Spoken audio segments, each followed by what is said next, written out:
সম্মানিত দর্শক, আসসালামু আলাইকুম। আশা করি আপনারা অনেক ভালো আছেন। আপনারা যে যেখান থেকে আজকের এই ভিডিওটি দেখছেন, আপনাদেরকে ওয়েলকাম জানিয়ে শুরু করছি নতুন একটি ভিডিও। তো আমি এই মুহূর্তে আমার মরিচের জমিতে অবস্থান করতেছি। যেই মরিচের জমি থেকে বিভিন্ন ধরনের সমস্যা সমাধানের ভিডিওগুলো আমি আমার চ্যানেলে আপলোড করে থাকি। তো ইতিমধ্যে আমি বেশ কিছু ভিডিও আপলোড করেছি। তো আমি স্প্রে শিডিউল সম্পর্কে কিছু ভিডিও দিয়েছি, যে স্প্রে শিডিউল মোতাবেক স্প্রে করলে আপনার জমিতে কোনো ধরনের রোগ এবং কোনো ধরনের ছত্রাক অ্যাটাক করতে পারবে না, গাছগুলো সুস্থ সবল এবং ভরপুর ফলন দিতে পারে। তো আমি আমার জমিতে শিডিউল স্প্রে মোতাবেকই স্প্রে করে থাকি। আপনারা আমার পিছনে যে গাছগুলো দেখতে পাচ্ছেন, এই শিডিউল স্প্রে অনুযায়ী স্প্রে করার কারণেই কিন্তু এই প্রতিফলনটা হয়েছে। তো গত 15 দিন যাবৎ যখন অনির্দিষ্টকালের জন্য বৃষ্টি হচ্ছিল, তখন কিন্তু আমি শিডিউল স্প্রেটি স্টপ করে দিই, মানে থেমে দিই। শিডিউল স্প্রে মোতাবেক আমি স্প্রে করা বন্ধ করে দিই। এর কারণ হচ্ছে, বৃষ্টির সময় অনেক ধরনের স্প্রে আছে যেটা করা যায় না, করলে গাছের আরও বেশি সমস্যা হতে পারে। এই কারণে শিডিউল স্প্রেটি আমি বন্ধ করে দিয়ে আমি প্রতিদিন আমার জমিতে পরিদর্শন করি এবং বৃষ্টি পরবর্তীতে যে সমস্যাগুলো হয়ে থাকে, এইটার জন্য আমি বৃষ্টি ছেড়ে যাওয়া মাত্রই আমি স্প্রেগুলো করে দিই। তো আজকে আমি আমার জমিতে একটা সমস্যা ফেস করতেছি, সেটা আপনাদের সাথে শেয়ার করব এবং সেটা কিভাবে আমি কি কীটনাশক কি ছত্রাকনাশক দিয়ে সেটা দমন করার ব্যবস্থা করি, সেটাই আপনাদেরকে দেখানোর চেষ্টা করব। তো এবং ভিডিওটি যদি ভালো লেগে থাকে তাহলে লাইক কমেন্ট শেয়ার করে দেবেন। আর হ্যাঁ, যারা এখনও সাবস্ক্রাইব করেননি তারা অবশ্যই আমার চ্যানেলটি সাবস্ক্রাইব করে মরিচ চাষের সকল প্রকার আপডেট পেয়ে যাবেন। তো চলুন শুরু করা যাক আজকের মূল আলোচনা। আপনারা দেখতে পাচ্ছেন আমার মরিচের জমি। তো এখানে গাছগুলো দেখেন কত সুন্দর, এবং প্রত্যেকটা গাছেই কিন্তু ফুল চলে আসছে এবং এখানে কিছু ফলও সেটিং হচ্ছে। আপনারা একটু খেয়াল করে দেখবেন যে ফলও কিন্তু আমার এখানে সেটিং হচ্ছে, এই যে ফল, এবং প্রত্যেকটা ডগাতে কিন্তু আমার ফুল চলে আসছে। তো মরিচ চাষ মানেই সমস্যা, মরিচ চাষ মানেই বিভিন্ন ধরনের রোগের আক্রমণ। প্রত্যেক দিনই নতুন নতুন সমস্যার সম্মুখীন হতে হয়। তো আমাদেরকেও কিন্তু সচেতন হতে হবে এবং গাছের যে সমস্যাগুলো হয়ে থাকে, এই সমস্যা দেখেই কিন্তু আমাদের চিহ্নিত করতে হবে এবং তৎক্ষণাৎ ব্যবস্থা নিতে হবে। তো আপনি যদি মনে করেন যে না, এটা 2 দিন পরে করব, পরশু করব, তাহলে কিন্তু আপনার পুরো প্রজেক্ট লস হওয়ার সম্ভাবনা আছে। তো এই কারণেই আমরা চেষ্টা করব যে সমস্যা দেখার সাথে সাথে আমাদের ব্যবস্থা নেওয়া দরকার। তো যে সমস্যাটা হয়েছে, আপনারা আমার সামনে এই 2টি গাছ দেখেন, এই একটা গাছ এবং এই একটা গাছ, এই 2টা গাছই এই সমস্যাটা দেখা দিছে। তো কি সমস্যা আমাদের দেখতে হলে একটু গাছের নিচে যেতে হবে। তো দেখেন, এই যে এই ডালটা মারা গেছে, এই ডালটা মারা গেছে,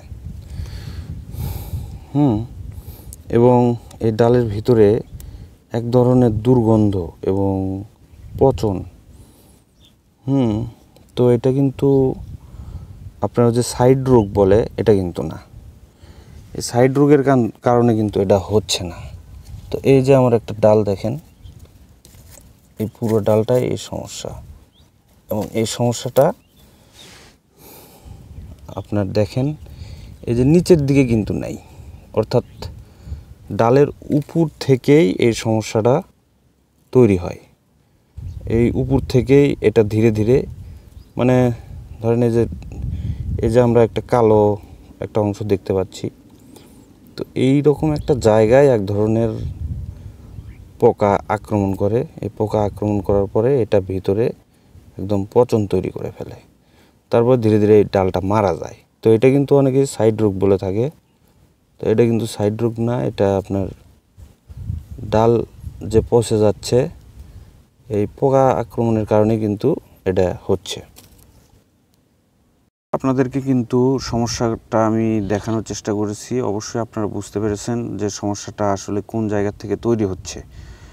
তো এই সমস্যাটা যাতে সুস্থ গাছে না হয়, এইটার জন্য আমরা কি করতে পারি? তো এইটার জন্য আমাদের যে গাছের সমস্যা হয়েছে, এই গাছটাও সুস্থ হয়ে যাবে এবং সুস্থ গাছে যাতে এটার আক্রমণ না হয়, এটা প্রতিরোধক এবং প্রতিষেধক হিসেবে আমরা যে ওষুধগুলো আজকে ব্যবহার করব সেটা আপনাদেরকে দেখানোর চেষ্টা করব। বাম দিক থেকে আপনারা একটু দেখার চেষ্টা করুন। গোল্ডাজিম 500 SC, এটার গ্রুপ হচ্ছে কার্বেন্ডাজিম স্কয়ার কোম্পানির।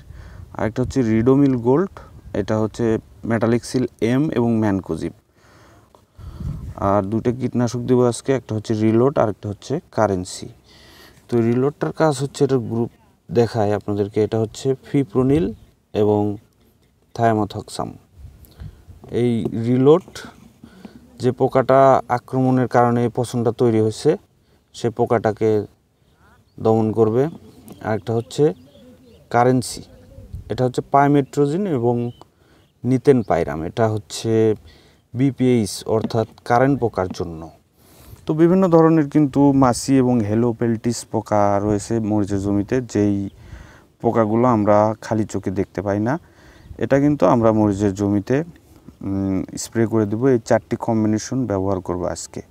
তো আপনার জমিতে যদি এই ধরনের সমস্যা হয়ে থাকে তাহলে অবশ্যই এই কীটনাশক এবং ছত্রাকনাশকগুলো একত্রে স্প্রে করে আপনি সমাধান নিতে পারবেন।